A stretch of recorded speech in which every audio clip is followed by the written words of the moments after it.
Hey guys, meteorologist Brian Smith here, and of course all the talk is about the big solar eclipse that is coming up on this Monday. We've been showing you this map here of selected cities of some of the best spots to view the eclipse. We didn't include all the cities, but here are some of the highlights. Spring City at 2 minutes and 39 seconds, Murphy about the same, Dayton about 2 minutes and 21 seconds. That's the amount of time that the moon will be completely covering up the sun. We call that totality. However, there is a difference if you just go a few miles south, and this is beyond totality. This is where we see the moon almost covering up the sun. You notice 99% in Montego, Whitwell, and 99.1% here in Chattanooga. Well, is there that much of a difference between 99% and 100% totality? Well, the difference might be bigger than what we think. Here's what we have done. I've got the most powerful light that I could find here at the station, and this is a big one here given to us by the photographers. Got the moon that's cut out. I'm going to kind of show you a little example of what the difference is between 99% and 100% totality, and why we're encouraging everyone to get into that path if you can. So we're going to turn off all the lights here in the studio, and I'm going to turn on this very bright light here as well. So 1, 2, 3, the lights are gone, and here is the light that we're using. Now, keep in mind, this is very bright, obviously, and this is what it will look like if you don't have solar glasses. That's why we're asking you to get those solar glasses. So needless to say, it's a very bright light. The sun is very bright. Now, I'm going to go ahead and start moving the moon over the sun, and I'm already at about 60% here, and then I'm going to continue to go into about 75–80%. Again, this is about 80% give or take.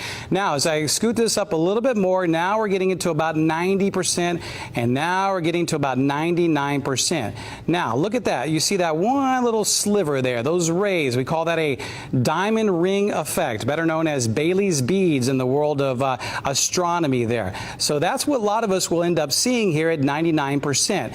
That little ray right there, that diamond ring effect, is still about 10,000 times brighter than totality. That's why we encourage you to continue to wear the glasses all the way through. Now, I'm going to move our moon right over the sunshine, or right over the sun here, and this is what it will look like, give or take, in that path of totality. And you can see the moon right in the middle, and you can see all of the rays coming around the moon. We call that the sun's corona, and that's why we're encouraging everybody to go up and check this out, because that's what will happen in that path of totality. Now, it'll stay a little bit longer at some places, at 2 minutes or so. Some will be just about 45 seconds, but that is an incredible sight to see, and that's why we're encouraging everybody to go out and enjoy it. This is also the only time that you could take off your solar glasses to look at the sun, only when the moon is covering up the sun. Now, I'm going to take the moon away, and you notice that ring effect comes back, and then the sun is bright again. All this happening within about an hour, but of course the moon covering the sun in about 2 minutes for some locations.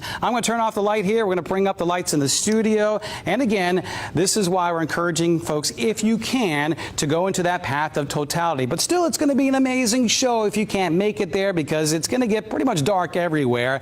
It'll be a little bit darker in that main path, but even if you're down in Dalton, if you're down in Atlanta at 97%, it's still going to be as dark as maybe early twilight. You're still going to hear the crickets and maybe the birds chirping as well. But there is a difference between 99% and 100% totality. So pretty cool event. Hopefully everybody will play it safe and enjoy. And if you can, make sure you get those solar glasses, or at least borrow and share them during the event.